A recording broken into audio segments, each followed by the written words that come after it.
ሰበር መረጃን እነሆኝ። በመካከለኛው ምስራቅ ያለው ወታደራዊ ውጥረት ወደ አዲስ ምዕራፍ ተሸጋግሯል። ፕሬዝዳንት ዶናልድ ትራምፕ ውቧ አርማድ ሲሉ የጠሯትን የአሜሪካ የጦር መርከቦች ሰብስበው ወደ ቀጠናው ወደ ኢራን እያመሩ ባሉበት ወቅት የኢራን የባህር ኃይል በበኩሉ የቀጥታ ጥይት የተኩስ ልምምድ እንደሚያደርጉ አስታውቋል። በአሜሪካ መካከለኛ እዝ ሴንትኮም ኦፍ ዩኤስኤ ነገ እሁድ የሚጀምረው የኢራን የሁለት ቀን ወታደራዊ ልምምድን አስመልክቶ ለኢራን የእስላማዊ አብዮት ጥበቃ ጦር አይአርጂሲ ይፋዊ ማስጠንቀቂያ ሰጥቷል። ሴንትኮሙ በመግለጫው እንዳመለከተው ኢራን ልምምዷን ደህንነቷን በተጠበቀ ሙያዊ በሆነና አስፈላጊ አደጋዎችን በማያስከትል መልኩ እንድታከናውን አብክረው አሳስቧል። አሜሪካ በማንኛውም መልኩ በአሜሪካ የጦር መርከቦች ላይ የሚደረግ ደህንነታቸው ያልተጠበቀ እንቅስቃሴዎችን እንደምታወግዝ ገልጻለች። ይህም የሚከተሉትን በውስጡ ያካትታል። የመጀመሪያው በአሜሪካ የጦር መርከቦች ላይ የሚደረጉ ዝቅተኛ በረራዎች፣ የኢራን ፈጣን ጀልባዎች ከአሜሪካ መርከቦች ጋር ለመጋጨት በሚመስል መልኩ ወደሱ መጠጋት። ሶስተኛ የኢራን ወታደሮች መሳሪያዎችን ወደ አሜሪካ ኃይሎች ማነጣጠርና ማመልከት።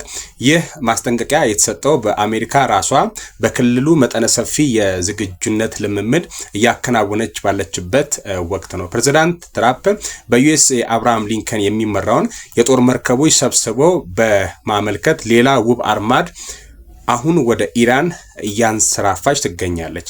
ትራምፕ አክሎም በጣም ትላልቅና ኃይለኛ መርከቦች ወደ ኢራን እያመሩ ነው፣ ባንጠቀምባቸው ደስ ይለናል በማለትም ዲፕሎማሲያዊ መፍትሄ እንዲመርጡ ለኢራን አሳስቧል። ይሁን እንጂ ኢራን የኒውክሌር መሳሪያ ፍላጎቷን እንድታቆምና ሰላማዊ ሰልፎችን እንድታደርግ ዋና ጥያቄዎችንም አቅርባለች ማለት ነው። ኢራን በአሜሪካ ለቀረበላት ዛቻ ለድርድሩ ዝግጁ ነን፣ ነገር ግን ከተገፋን ከዚህ ቀድሞ ታይቶ በማይታወቅ መልኩ ምላሽ እንሰጣለን ስትል በአጸፋው አስጠንቅቃለች። የሀገሪቷ ምክትል የውጭ ጉዳይ ሚኒስተር 200% ዝግጁ ነን ያሉ ሲሆን ምላሻቸው ተመጣጣኝ ሳይሆን ውጤታማ እንደሚሆንና የአሜሪካ የጦር ስፍራዎችን ሊያካትቱ እንደሚችሉ ገልጿል።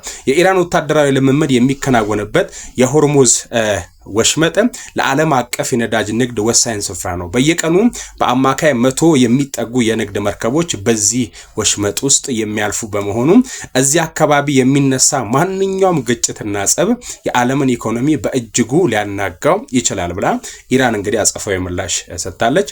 ሐሳባችሁን እናንተም ኮሜንት ሴክሽን ላይ አጋሩኝ። አዲስ ነገር ካለ ከነገው ከሁለት ቀን ልምምድ በኋላ አዲስ ነገር አደርሳችኋለሁ። ላይክ፣ ፎሎ፣ ሼር እንዳይረሳ።